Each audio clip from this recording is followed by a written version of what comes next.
जय श्री राम दोस्तों, मैं अमृतवाणी अमृता आज आपको जो जानकारी देने वाली हूँ वो एक जानकारी नहीं, एक ऐसा रहस्य है जिसे सुनने के बाद आप हनुमान जी को एक बिल्कुल नए रूप में देखेंगे। हम सब हनुमान जी के बजरंगी रूप को जानते हैं, उनकी शक्ति, उनका साहस, उनकी भक्ति, उनकी विनम्रता।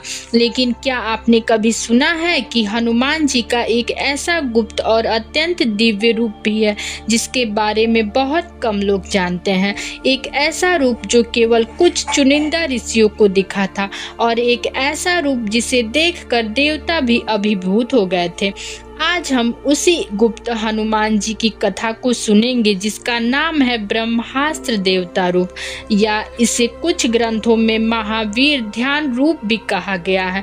तो चलिए इस रहस्य को खोलते हैं श्रद्धा और प्रेम के साथ। जब पहली बार ये रूप प्रकट हुआ, कहते हैं कि ये घटना राम राज्य से भी पहले की है।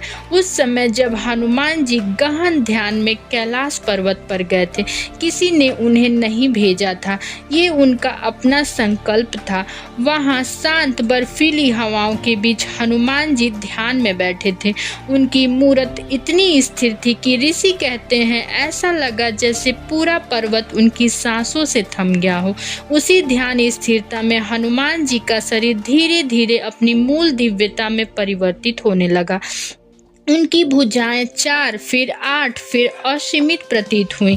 चेहरे पे प्रकाश बढ़ता गया और देह से तेज ऐसा निकला कि बर्फ पिघलने लगी। यही वह क्षण था जब ऋषियों ने हनुमान जी का गुप्त महाशक्तिशाली रूप देखा, एक ऐसा रूप जो सामान्य भक्तों को कभी नहीं दिखाया गया। इस रूप को ब्रह्मास्त्र देवता रूप क्यों कहा गया? दोस्तों, हनुमान जी की शक्ति असीम मानी गई है, लेकिन यह रूप उनकी अंतिम, अद्वितीय और सबसे उन्नत ऊर्जा का प्रतीक था। ग्रंथों में कहा गया है जहां ब्रह्मास्त्र भी समाप्त हो जाए वहां से हनुमान जी की दिव्य शक्ति का आरंभ होता है, यानी देवताओं के सर्वोच्च अस्त्र का अंत हनुमान जी की शक्ति की शुरुआत है। इसलिए इस ध्यान रूप को कई ऋषियों ने ब्रह्मास्त्र देवता रूप कहा। इस रूप में उनके शरीर से कई दिशाओं में प्रकाश निकलता था। उनकी दृष्टि शांत लेकिन सर्वशक्तिमान थी। उनकी ऊर्जा इतनी ऊंची थी कि देवता भी स्थिर होकर देखते रहे। इसमें शक्ति, निर्भयता, पूर्ण शरणागति तीनों एक साथ दिखते थे। यह रूप किसी युद्ध के लिए नहीं बल्कि ध्यान, तप और रक्षक ऊर्जा का रूप था। एक ऐसा रूप जो सृष्टि की रक्षा के लिए प्रकट होता है जब अधर्म बढ़ता है। यह रूप देवताओं को कब दिखा? कथा है कि एक बार देवताओं के बीच यह चर्चा हुई, हनुमान की वास्तविक शक्ति क्या है, कहाँ से आती है उनकी अपार ऊर्जा। इसी समय नारद जी ने देवताओं को बताया, तुम हनुमान जी को वास्तव में केवल उनके कार्य रूप में जानते हो, लेकिन उनका सच्चा स्वरूप ध्यान में दिखाई देता है।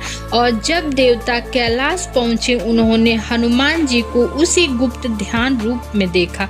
देवताओं ने कहा, हमने आज तक ऐसा तेज किसी देवता में नहीं देखा, ना किसी तपस्वी में, क्योंकि उस रूप में हनुमान जी न तो सेनापति थे, न दूत, न युद्धवीर। वो थे शक्ति, प्रेम, संरक्षण और ध्यान की शुद्धतम मूर्ति। उन्हें देखकर देवताओं ने सिर झुकाया और पूछा, हे महावीर, आप यह रूप किसके लिए रखते हैं? हनुमान जी मुस्कुराए और बोले, यह रूप केवल राम के प्रेम और भक्तों की रक्षा के लिए। यह रूप साधारण भक्तों को क्यों नहीं दिखाया जाता? ऋषियों ने बताया है, हनुमान जी के इस रूप में अनंत ऊर्जा छुपी है। अगर एक साधारण मनुष्य बिना तैयारी इसे देख ले तो उसका मन स्थिर नहीं रह सकेगा। इस रूप की एक झिलमिल झलक भी सिर्फ 3 लोगों को मिली। कभी कभी देवताओं को, कुछ चयनित ऋषियों को और स्वयं भगवान शिव को। हाँ, हनुमान जी शिव के अंश रूप माने जाते हैं और यह रूप सीधे शिव ऊर्जा से जुड़ा है, इसलिए इसे रहस्यमयी रखा गया। यह रूप शक्ति नहीं, जिम्मेदारी है।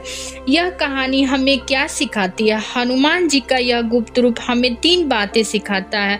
असली शक्ति दिखाने के लिए नहीं होती, छुपा कर रखने के लिए होती है। जब मन पूरी तरह स्थिर होता है तभी दिव्यता प्रकट होती है जो राम का है। उसी में ब्रह्मा की शक्ति छुपी है। हनुमान जी की बाहरी शक्ति अलग थी, लेकिन उनका गुप्त रूप उनके मन की शक्ति था, उनकी भक्ति की शक्ति था, उनके प्रेम की शक्ति था। दोस्तों, हनुमान जी के इस गुप्त ध्यान रूप की कथा बहुत कम लोग जानते हैं।